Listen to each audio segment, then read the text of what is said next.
નમસ્કાર, evening news બુલેટિનમાં આપનું સ્વાગત છે. પહેલા જોઈએ બુલેટિનની હેડલાઇન્સ. ઇસરો દ્વારા ચંદ્રયાન 2ની દિશામાં એક વધુ મક્કમ કદમ. સંપૂર્ણ સ્વદેશી ક્રાયોજેનિક એન્જિન ધરાવતું અદ્યતન કમ્યુનિકેશન સેટેલાઇટ GS-80-6A આંધ્રપ્રદેશના શ્રીહરિકોટા સ્થિત Satish Dhawan space સેન્ટરથી launch.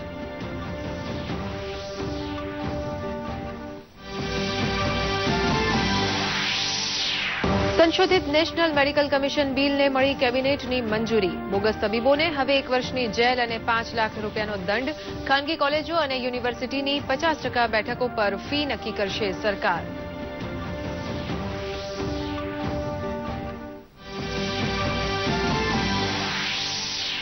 CBSE બોર્ડના લીક થયેલા બંને પેપર્સ ફરીથી લેવાશે.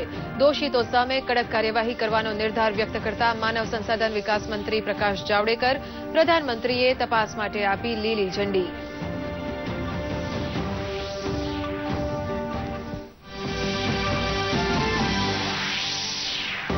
કેન્દ્રીય મંત્રી સ્મૃતિ ઈરાનીએ કોંગ્રેસ પક્ષ અને યુપીએ સરકારમાં કાયદા મંત્રી રહી ચૂકેલા કપિલ સિબ્બલ પર કર્યા ગંભીર આરોપ. પહેલા ડેટા લીક અને હવે મની લોન્ડરિંગ મામલે વિવાદમાં ફસાઈ કોંગ્રેસ.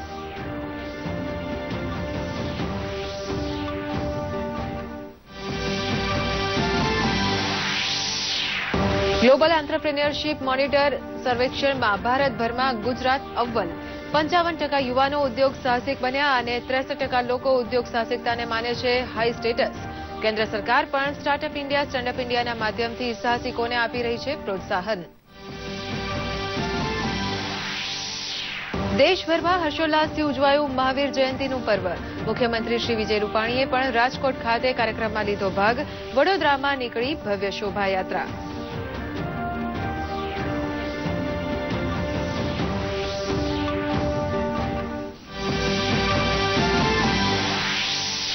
માર્ચ માસના અંતમાં અમદાવાદ સહિત રાજ્યભરમાં ગરમીનો પારો ઉંચકાયો. ગુજરાતભરમાં 10 સ્થળોએ 40 ડિગ્રીથી વધુ ગરમી.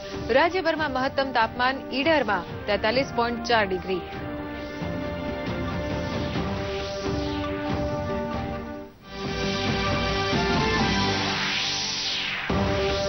મધમીઠી કેરી હવે લાગશે કડવી.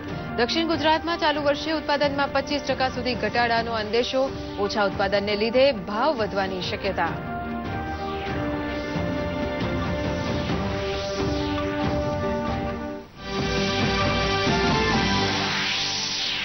અને ભારતીય મહિલા ક્રિકેટ ટીમે T20 ત્રિકોણીય સિરીઝમાં ઇંગ્લેન્ડને 8 વિકેટે આપી હાર. ટીમ ઇન્ડિયા તરફથી ઓપનર સ્મૃતિ મંધાનાએ 32 બોલમાં ફટકાર્યા 50 રન.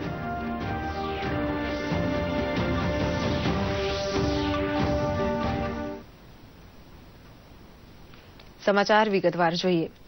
આજે સાંજે 4:56 ભારતીય અવકાશ સંશોધન સંસ્થા ઇસરો દ્વારા પોતાનું અદ્યતન કમ્યુનિકેશન સેટેલાઇટ GS-80-6A અવકાશમાં તરતો મૂકવામાં આવ્યો. ઓક્ટોબરમાં ચંદ્રયાન 2 મિશન સાકાર થવા જઈ રહ્યું છે ત્યારે GS-80-6A સફળ પ્રક્ષેપણ ભારતની અંતરિક્ષ વિભાગ ક્ષેત્રે અગત્યની ઉપલબ્ધિ છે. 2410 કિલોગ્રામ વજન ધરાવતા આ સેટેલાઇટનો ઉપયોગ કમ્યુનિકેશન ક્ષેત્રે કરવામાં આવશે. નોંધનીય છે કે GSLVની આ 12મી અને અપર સ્ટેજ સ્વદેશી ક્રાયોજેનિક એન્જિન સાથે આ 6ઠ્ઠી સફળ ઉડાન છે. આ સેટેલાઇટ ધરતીથી 36,000 કિલોમીટરની ઊંચાઈ પર જીઓસિન્ક્રોન્સ કક્ષામાં છોડવામાં આવશે. GS-80-6A તેના પુરોગામી સેટેલાઇટ GS-80-6ની તેમજ બર્સબેન્ડ કમ્યુનિકેશન સેટેલાઇટ છે તથા તેની મિશન લાઇફ 10 વર્ષની છે. આ સેટેલાઇટ ભારતીય સૈન્યની સંચાર વ્યવસ્થામાં પણ મહત્વપૂર્ણ ભાગ ભજવશે.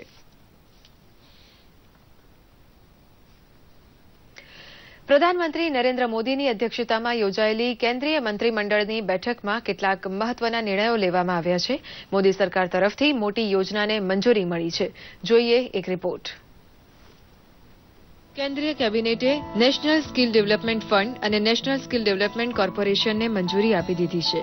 સાથોસાથ કેબિનેટે national medical commission bill, scheme of ministry of development of north region and department of fertiliser nutrition આધારિત સબસિડીને પણ મંજૂરી આપી છે. તો આ સિવાય કેટલીક મહત્વની પરિયોજનાને કેન્દ્રીય કેબિનેટે મંજૂર કરી છે. પ્રધાનમંત્રી નરેન્દ્ર મોદીની અધ્યક્ષતામાં કેન્દ્રીય મંત્રીમંડળની બેઠકમાં દેશભરમાં MBBSની એક જ પરીક્ષા નેશનલ એક્ઝિટ ટેસ્ટ કરવાની મંજૂરી આપવામાં આવી છે. ગ્રેજ્યુએશન પૂર્ણ કર્યા બાદ પણ પ્રેક્ટિસ કરવા માટે આ એક જ પરીક્ષા આપવી પડશે. આ પરીક્ષા પાસ કર્યા બાદ જ પ્રેક્ટિસ કરવાનું લાયસન્સ મળશે અને એની સાથે જ પોસ્ટ ગ્રેજ્યુએશનની અનુમતિ મળશે. તો આ તરફ 40% સ્થાને હવે ખાનગી કોલેજો અને યુનિવર્સિટીની 50% બેઠકો પર ફીનું નિયમન સરકાર કરશે. યુવાનોને ભણતર માટે સરળતાથી લોન મળી રહે તે માટે સરકારે credit guarantee fund for education loan scheme તથા વ્યાજ સબસિડી યોજનાને યથાવત રાખવાનો નિર્ણય લીધો છે. કેન્દ્રના આ નિર્ણયથી આ યોજના 2020 સુધી ચાલશે, જેનાથી 10 લાખ યુવાનોને લોન મળી શકશે. સરકાર તેના પર 6,600 કરોડ રૂપિયાનો ખર્ચ કરશે. તો નવી જોગવાઈઓ મુજબ વિદ્યાર્થીઓ 7.5 લાખ રૂપિયા સુધી લોન લઈ શકશે. સાથે લોન ચૂકવવાની શરૂઆત કોર્સનો સમય પૂરો થયાના 1 વર્ષ બાદ થશે.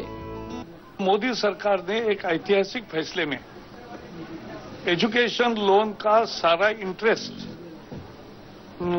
उसको कोर्स पूरा करके 1 साल होने तक इसके लिए 6,600 करोड़ का कल उसका प्रोविजन किया है. ये एक बड़ी पहल है.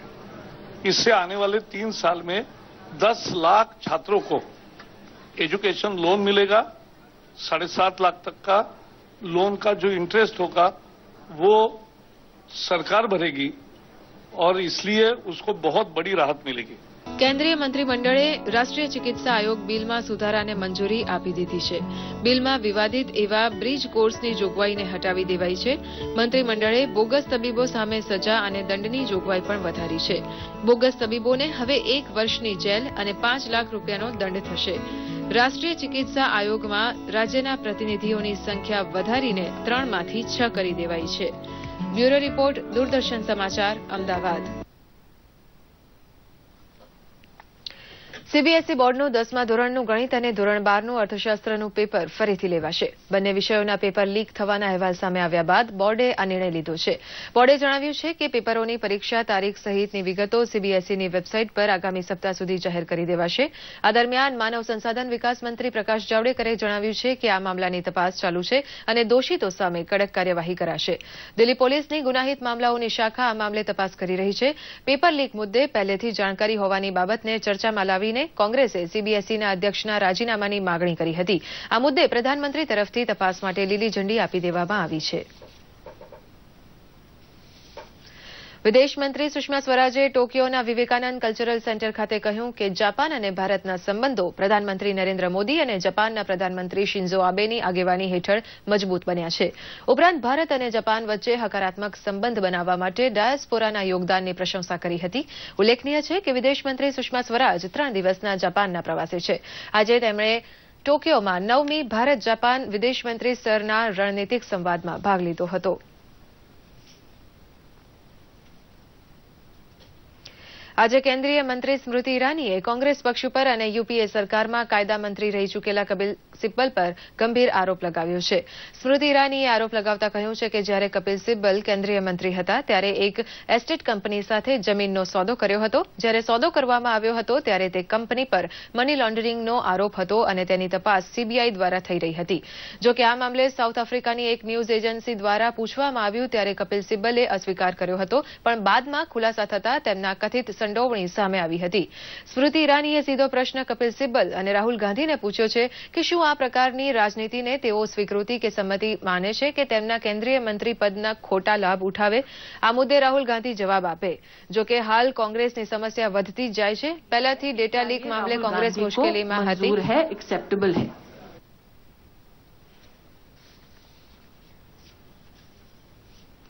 અમદાવાદ સ્થિત અદાણી ઇન્સ્ટિટ્યૂટ ઓફ ઇન્ફ્રાસ્ટ્રક્ચર ખાતે આયોજિત કાર્યક્રમમાં ટેક્સટાઇલ્સ કેન્દ્રીય મંત્રી સ્મૃતિ ઈરાનીએ આજે ઓડિયો મેસેજ દ્વારા જણાવ્યું હતું કે ગેસ આધારિત અર્થતંત્રથી પર્યાવરણને અનુકૂળ વાતાવરણ બનાવી શકાય છે. તે દેશને ગુજરાતે શીખવ્યું છે. વધુમાં તેમણે જણાવ્યું કે દેશના અન્ય મુખ્યમંત્રીઓ જ્યારે પાઇપલાઇનના માધ્યમથી પાણી આપવા વિશે વિચારતા હતા ત્યારે ગુજરાતના મુખ્યમંત્રી નરેન્દ્ર મોદીએ પાઇપલાઇન દ્વારા ઘરોમાં ગેસ પુરવઠો આપવાનું શરૂ કર્યું હતું. કોન્ફરન્સનું ઉદઘાટન રાજ્યના ઉર્જા મંત્રી સૌરભભાઈ પટેલે કર્યું હતું અને તેમના પ્રાસંગિક પ્રવચનમાં જણાવ્યું કે છેલ્લા 2 દાયકાથી ગુજરાત સ્વચ્છ, કાર્યક્ષમ અને ઇકો ફ્રેન્ડલી ઇંધણ તરીકે કુદરતી ગેસનો ઉપયોગ કરવા પર ધ્યાન કેન્દ્રિત કર્યું છે.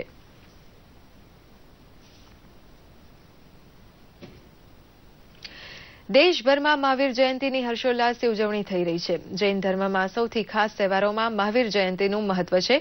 અહિંસાને સૌથી મોટો ધર્મ માનવાની શિક્ષા આપનાર ભગવાન મહાવીરની જયંતી ઉપર રાજ્યભરમાં વિવિધ કાર્યક્રમોનું આયોજન કરવામાં આવ્યું હતું. જોઈએ એક રિપોર્ટ. પરિગ્રહ, વિશ્વ મૈત્રી અને જીવદયા જેવા સંદેશના પ્રચાર પ્રસાર સાથે મહાવીર જયંતીની દેશભરમાં ધામધૂમથી ઉજવણી થઈ રહી છે. ત્યારે રાષ્ટ્રપતિ રામનાથ કોવિંદે દેશવાસીઓને મહાવીર જયંતીની શુભેચ્છા પાઠવી છે. તો આ તરફ પ્રધાનમંત્રી નરેન્દ્ર મોદીએ પણ સમગ્ર દેશવાસીઓને આ પર્વ નિમિત્તે શુભેચ્છાઓ પાઠવી છે. ભગવાન મહાવીરને શાંતિ, અહિંસા અને સમરસતાના સંદેશાનો પ્રેરણાસ્ત્રોત ગણાવતા પ્રધાનમંત્રીએ એક વીડિયો પણ શેર કર્યો છે. अहिंसा के संदेश वाहक भगवान महावीर जी का जीवन दर्शन हम सभी के लिए प्रेरणादायी है.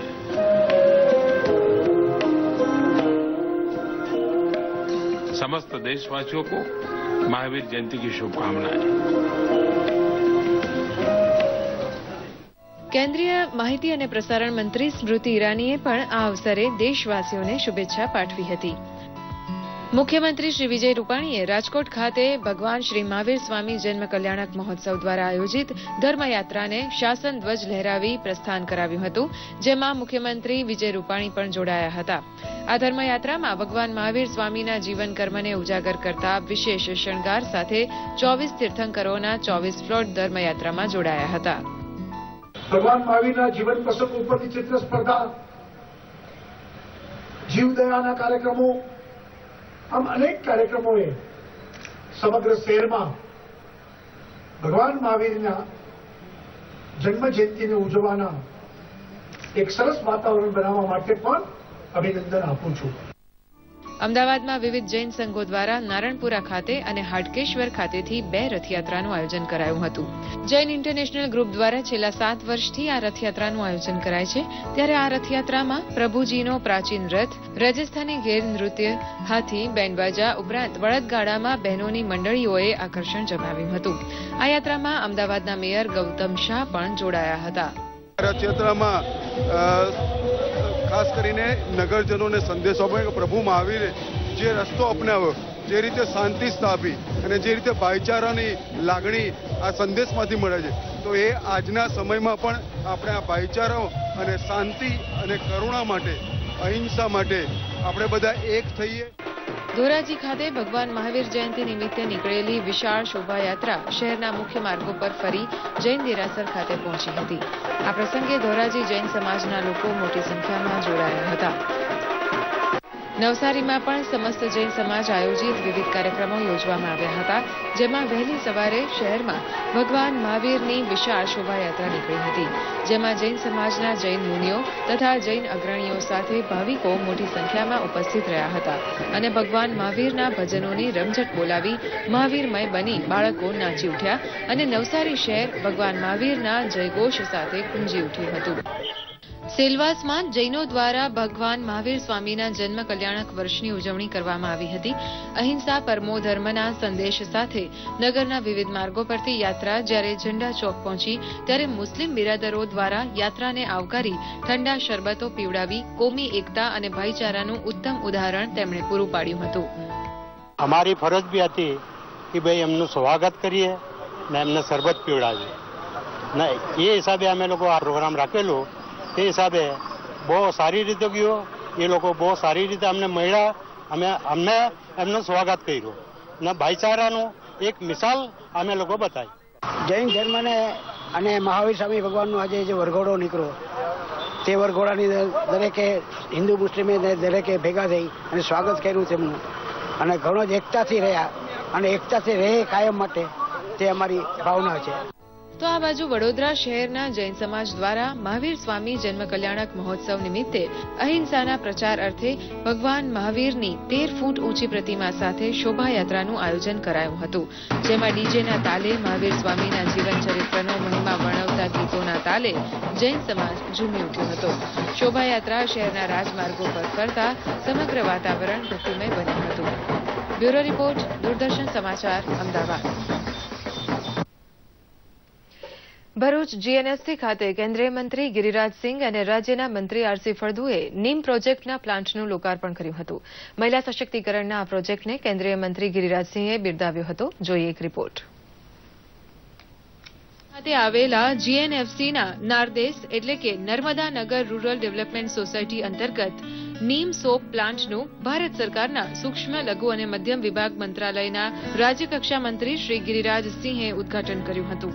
આ પ્રસંગે રાજ્યના કૃષિ મંત્રી શ્રી આરસી ફળદુ, ભરૂચના સાંસદ શ્રી મનસુખભાઈ વસાવા, ધારાસભ્ય શ્રી દુષ્યંતભાઈ પટેલ, શ્રમ રોજગાર વિભાગના અધિક મુખ્ય સચિવ અને જીએનએફસીના મેનેજિંગ ડિરેક્ટર શ્રી રાજીવ કુમાર ગુપ્તા, કેવીઆઈસીના ડિરેક્ટર શ્રી સંજય હેડાવ તથા જીએનએફસીના અધિકારીગણ ઉપસ્થિત રહ્યા હતા. જીએનએફસી ઓડિટોરિયમ હોલ ખાતે યોજાયેલા કાર્યક્રમમાં નીમ પ્રોજેક્ટમાં લીંબોડી એકત્રીકરણ કરનાર મહિલાઓનું મહાનુભાવો દ્વારા સન્માન કરવામાં આવ્યું હતું. જીએનએફસી અને કેન્દ્ર સરકાર દ્વારા મહિલા સશક્તિકરણના ભાગરૂપે શરૂ કરાયેલા નીમ પ્રોજેક્ટમાં લીંબોડી લાવનાર મહિલાઓએ પોતાને પગભર કરવા બદલ સરકાર અને જીએનએફસીનો આભાર વ્યક્ત કર્યો હતો. 16-17માં 141 ટન ભેગી કરી અને એમના જે બેકાર હોય તે ટાઈમે એમને રોજગારી મળી છે. જે એમડી છે પણ અમે તો બેનો લાયા, અમે સપ્લાય કરી, બિલ પણ બધે એટલો બધો સપોર્ટ મળ્યો. આવા જીએનએફસીમાં જો આવું કામ થઈ રહ્યું હોય ને રોજગારી અને કેન્દ્ર સરકારનો ગુજરાત સરકારનો સહકાર હોય તો એથી તો અમારે શું જોઈએ. 22 દિવસની અંદર મેં 11 ટન લીંબોડી લીધી, 1 ટનનો મને સુકારો લાગ્યો, 10 ટન લીંબોડી મેં જીએનએફસીને આપી અને જીએનએફસીમાં મને 15 રૂપિયાનો ભાવ ભરૂચ જિલ્લાની અંદર પહેલા નંબર આવ્યો.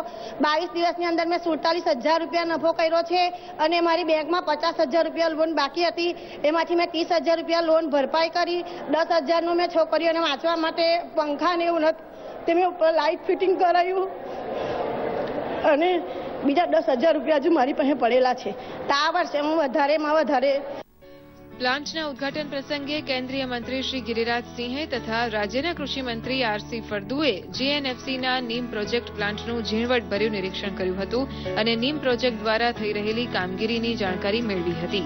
તેમણે જીએનએફસીના નીમ પ્રોજેક્ટ દ્વારા હાથ ધરાયેલા વિવિધ કાર્યોની સરાહના કરી હતી. ત્યારબાદ બંને મહાનુભાવોએ જીએનએફસીના પ્લાન્ટની મુલાકાત લીધી હતી.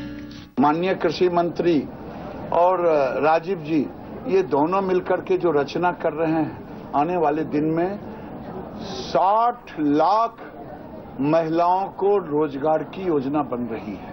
ये देश का पहला है कि इससे रोजगार के अवसर मिल रहे हैं. आज तक नीम को केवल वातावरण के स्वच्छता के साथ उसके प्लांट को देखा था. જીએનએફસી ઓડિટોરિયમ હોલ ખાતે નીમ પ્રોજેક્ટ મહિલા સશક્તિકરણ કાર્યક્રમ હેઠળ નીમ પ્રોજેક્ટમાં ભરૂચ જિલ્લાની વિવિધ સંસ્થાઓની મહિલાઓ દ્વારા લીંબોડી એકત્રીકરણ કાર્યમાં સારી કામગીરી કરનાર મહિલાઓનું કેન્દ્રીય મંત્રીશ્રી તથા રાજ્યના મંત્રીશ્રી તેમજ મહાનુભાવોના હાથે પ્રમાણપત્ર એનાયત કરી સન્માન કરવામાં આવ્યું હતું. આ પ્રસંગે ખાદીના વિક્રેતાઓને ઉત્પાદનની ડિલિવરી કીટ પણ મહાનુભાવોના હસ્તે એનાયત કરવામાં આવી હતી. વેટસન કોલેજ અમેરિકા અને લંડન બિઝનેસ સ્કૂલ દ્વારા ગ્લોબલ આંત્રપ્રિન્યોરશિપ મોનિટર સર્વે દર વર્ષે કરવામાં આવે છે, જેમાં વિશ્વના દેશોમાંના ઉદ્યોગ સાંસ્કૃતિકતા અંગેનું વલણ તથા તકોને દર્શાવવામાં આવે છે. વર્ષ 2016-17ના જીઈએમ સર્વેમાં ભારતમાં ગુજરાત છવાયેલું રહ્યું. દેશમાં નંબર 1 પર રહેલા ગુજરાતમાં 55% યુવાનો ઉદ્યોગ સાહસિક બનીને રોજગારી પેદા કરે છે, તો 63% લોકો ઉદ્યોગ સાહસિકતાને હાઈ સ્ટેટસ માને છે.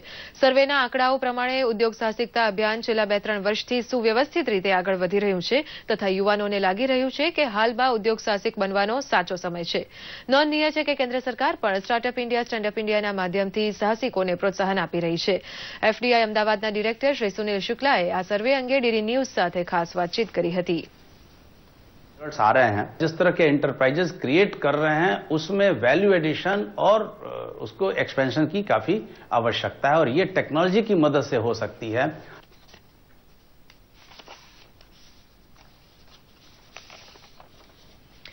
કેરીના રસિયાઓને ગત વર્ષોની સરખામણીએ આ વર્ષે કેરીનો સ્વાદ ઓછો ચાખવા મળશે. બાગાયતી પાકોનું હબ ગણાતા દક્ષિણ ગુજરાતમાં ફળોનો રાજા કેરી મબલક પ્રમાણમાં થાય છે. ગત વર્ષોની સરખામણીએ ચાલુ વર્ષે 25% સુધી ઉત્પાદનમાં ઘટાડો નોંધાય તેવો અંદાજ છે. દક્ષિણ ગુજરાતની કેસર, હાફૂસ, લંગડો કેરી વિદેશમાં એક્સપોર્ટ થાય છે. જોકે આ વખતે પહેલી ફાલ તો પાક તો ખરી ગયો છે અને જે બાકી છે એ કેરીનું ફળ તૈયાર થતા મે મહિનો લાગી જશે, જેને કારણે કેરી ઓછી મળશે અને ચોમાસાની શરૂઆત થતા કેરીમાં જંતુ વધુ આવી જવાની પણ ભીતિ છે. ઉલ્લેખનીય છે કે દક્ષિણ ગુજરાતમાં કુલ 93,000થી વધુ હેક્ટરમાં કેરીનું ઉત્પાદન થાય છે, જેમાં નવસારી જિલ્લામાં 32,000થી વધુ, વલસાડ જિલ્લામાં 34,000થી વધુ હેક્ટરમાં કેરીનો પાક થાય છે. હેક્ટર દીઠ 9.7 ટન ઉત્પાદન અને સમગ્ર દક્ષિણ ગુજરાતની એવરેજ 8.7 મેટ્રિક ટન ઉત્પાદનમાં ચાલુ વર્ષે ઘટાડો નોંધાતા કૃષિ યુનિવર્સિટીના વૈજ્ઞાનિકો પણ ચિંતિત થયા છે. મળ્યું નહીં એટલે એટલા માટે એને મોર ફૂટવાની પ્રક્રિયા લેટ થઈ છે. જે અત્યારે જે કણી નવી બેસતી છે તેને પણ જોખમ એટલા ખાતર છે કે તાપમાન એ લગભગ 25, 26, 27 ડિગ્રી સુધી ટકી શકે. પછી અત્યારે 30, 32, 35 જેવી જાય એટલે તાપમાન ટકે નહીં એટલે પીળી થઈને પડી જાય.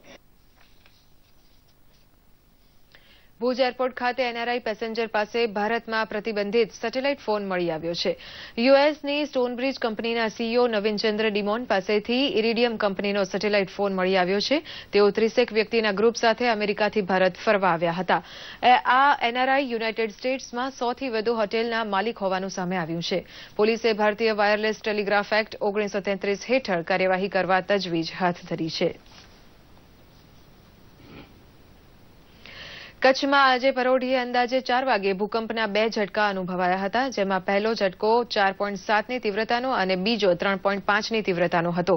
ભૂકંપનું કેન્દ્રબિંદુ ભચાઉથી 24 કિલોમીટર દૂર હોવાનું જાણવા મળ્યું છે. ભૂકંપની ધ્રુજારી ભચાઉ ઉપરાંત અંજાર, ગાંધીધામ અને રાપર તેમજ આસપાસના વિસ્તારોમાં અનુભવાઈ હતી. પરોઢીએ આવેલા ભૂકંપને કારણે સમગ્ર પંથકમાં ભયની લાગણી પ્રસરી ગઈ છે.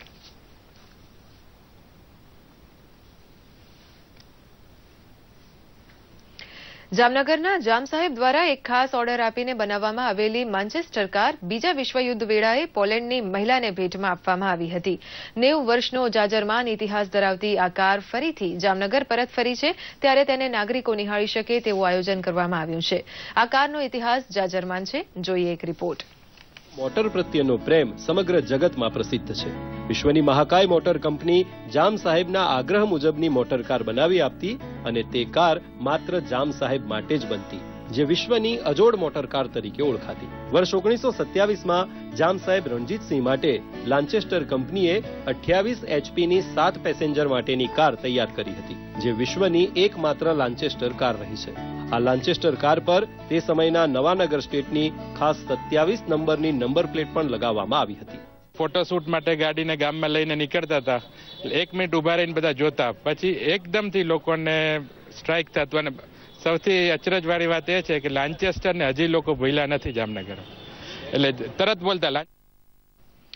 રાજ્યમાં કાળઝાળ ગરમી પડી રહી છે, ત્યારે રાજ્યમાં રાજકોટ સહિત સૌરાષ્ટ્ર, કચ્છ અને અમદાવાદમાં લોકો આકરા તાપને કારણે ત્રાહિમામ પોકારી ગયા છે. મહત્તમ તાપમાનનો પારો 40 ડિગ્રીને પાર પહોંચી ચૂક્યો છે. ગુજરાતભરમાં 10 સ્થળોનું તાપમાન 40 ડિગ્રીથી વધુ ગરમ રહ્યું છે. ત્યારે જોઈએ એક અહેવાલ. જેનો સખત ગરમીનો અનુભવ કરી રહ્યા છે, તો અબુલ પશુ પક્ષીઓ પણ ઝાડનો છાંયો શોધી ગરમીથી બચવા પ્રયત્ન કરે છે. સામાન્ય નાગરિકો તેમજ નાના નાના ધંધા રોજગારવાળા પણ બપોરના સમયે આરામ ફરમાવતા જોવા મળી રહ્યા છે. અત્યારે ગરમીની સિઝન વધારે છે, તેમાં કાળજી એ કે અત્યારે બહાર નીકળતા ટોપી પહેરવી પડે છે, મોંએ રૂમાલ બાંધવો પડે છે, જેથી કરીને લૂ ના લાગે. અને પાણીનો સોર્સ વધારે પડતો પાણી પીવાનું વધારે રાખવું પડે છે. અને હાથના મોજા ને બધું પહેરવું પડે છે. અને ક્યાંક છાયામાં અમે ઊભા રહીએ છીએ, બહુ વધારે તાપ લાગે, ચક્કર નહીં આવે ત્યારે. ઉત્તર ગુજરાતના ડીસા અને પાટણનો ગરમીનો પારો પણ 41ને પાર કરતા લોકો ત્રાહિમામ પુકારી ઉઠ્યા છે. લોકો એક તરફ માર્ચ એન્ડિંગને કારણે હિસાબોમાં વ્યસ્ત છે, તો બીજી બાજુ સૂરજ દાદા પણ મે જૂનનો હિસાબ પણ માર્ચમાં કરવાનો હોય તેમ જ તપી રહ્યા છે. પાટણના મુખ્ય ચોક બજારમાં બહારગામથી આવતા લોકોને પીવાનું પાણી મળી રહે તે માટે વેપારીઓના સહયોગથી સેવાભાવી સંસ્થા દ્વારા નિઃશુલ્ક શુદ્ધ પાણીની વ્યવસ્થા ઊભી કરવામાં આવી છે. દિવસે ગરમી વધી રહી છે અને ગરમીનો જે પારો છે 40 ડિગ્રી કરતાં પણ અત્યારથી વધી ગયો છે. તો અત્યારે જોવા જઈએ તો જે ઠંડા પીણા જે રીતે મળે છે એ શરીર માટે બહુ હાનિકારક છે. એના કરતાં કુદરતી જે પાણી છે એ પીવાથી શરીરમાં ઠંડક રહે છે.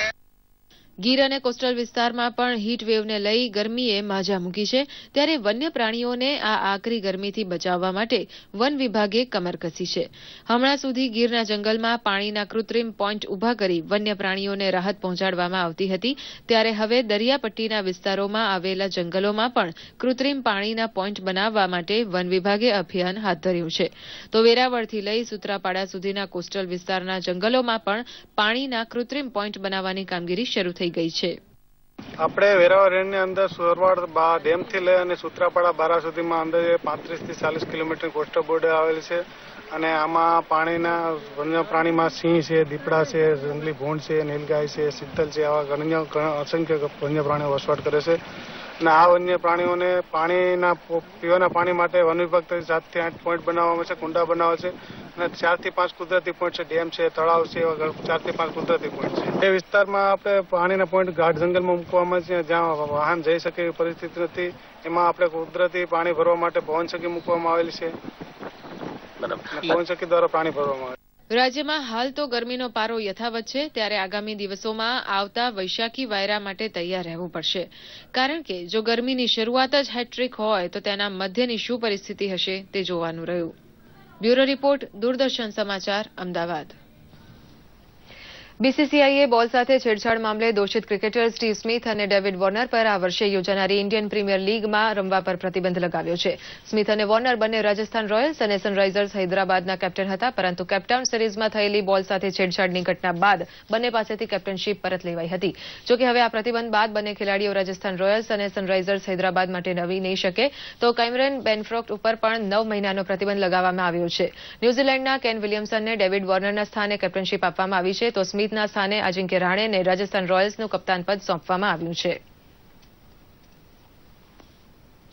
અને ભારતીય મહિલા ક્રિકેટ ટીમે T20 ત્રિકોણીય સિરીઝમાં ઇંગ્લેન્ડને 8 વિકેટે હરાવ્યું છે. ટીમ ઇન્ડિયા તરફથી ઓપનર સ્મૃતિ મંધાનાએ 32 બોલમાં 50 રન બનાવીને ભારતને શાનદાર જીત અપાવી.